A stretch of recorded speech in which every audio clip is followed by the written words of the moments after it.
Hi අපි අද බලමු ඉස්ස කරි එකක් රසටම හදාගන්නේ කොහොමද කියලා.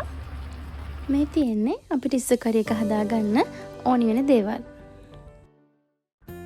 මේ ඉස්ස ටික සුද්ධ කරලා හොදලා තමයි අරගෙන තියෙන්නේ. ඒ වගේම අපිට ඕන වෙනවා මිරිස්, තක්කාලි, ලූණු, කරපිංචා, තලාගත් එනසාල්, ඉඟුරු, සුදු ලූණු, උළුහාල්, අබ, ඒ වගේම කුරුඳු. දැන් මේ ඉස්සෝ ටික මැරිනේට් කරගන්න ඕනේ.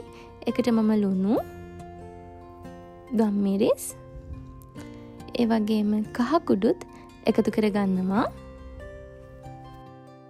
දැන් මේ ටික හොඳට මික්ස් කරගන්න ඕනේ. ඊළඟට මම මේ ටික මැරිනේට් වෙන්න විනාඩි 15ක් වගේ වහලා තියෙනවා. දැන් බලමු කරි එක හදාගන්න විදිහ. පෑන් එකක් ලිපේ තියලා එකට තෙල් දාගන්නවා. තෙල් ටික රත් වීගෙන ඉද්දි මම අබ එකතු කරගන්නවා. ඒ වගේම කරපිංචා, උළුහාල්, කුරුඳු, තලාගත් ඉඟුරු,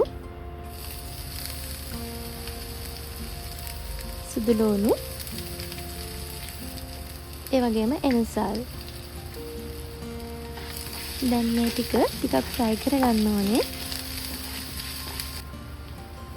මේ වෙලාවේ ලූණු එකතු කරගන්න පුළුවන්. ලූණුත් එකතු කරලා දැන් මම ටිකක් ආයෙ ෆ්‍රයි කරගන්නවා. ඊළඟට 3-5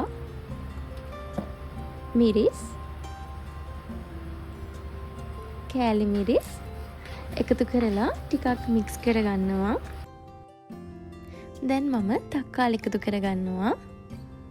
මම ආයෙත් හොඳට මේ ටික මික්ස් කරගන්නවා. ඊළඟට මැරිනේට් කරගත්ත ඉස්සෝ ටික අපිට එකතු කරගන්න පුළුවන්.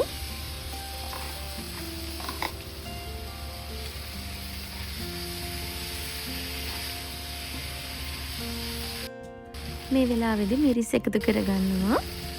ඊට පස්සේ විනාඩි 2ක් විතර මම මීඩියම් හීට් එකේ හොඳට මික්ස් කරගන්නවා.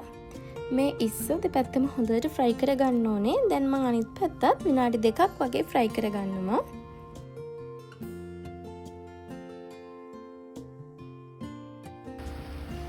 ඊළඟට මම උකු පොල් කිරි එකතු කරගන්නවා. දැන් පොඩ්ඩක් මික්ස් කරලා විනාඩි 4-5ක් වගේ කිරි ටික උතුරනකම් මීඩියම් හීට් එකේ උයා ගන්න ඕනේ.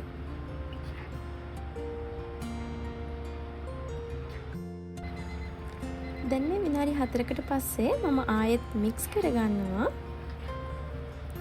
ආයෙත් විනාඩි 3ක් වගේ පිස ගන්න ඕනේ. මේ වෙලාවේදී නම් කිචන් එකම හරිම සුවඳයි. දැන් මම ලිප ඕෆ් කරලා දෙහියුෂ එකතු කරලා ආයෙත් ටිකක් මික්ස් කරගන්නවා. මේ වෙලාවේදී ලුණු බලලා මොන හරි අඩුපාඩු තියෙනවා නම් අපිට එකතු කරගන්න පුළුවන්.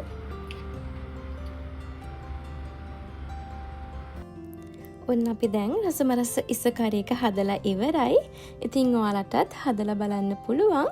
එහෙනම් අපි ආයෙත් ලස්සන වීඩියෝ එකකින් හම්බෙමු. එතකන් බයි බයි.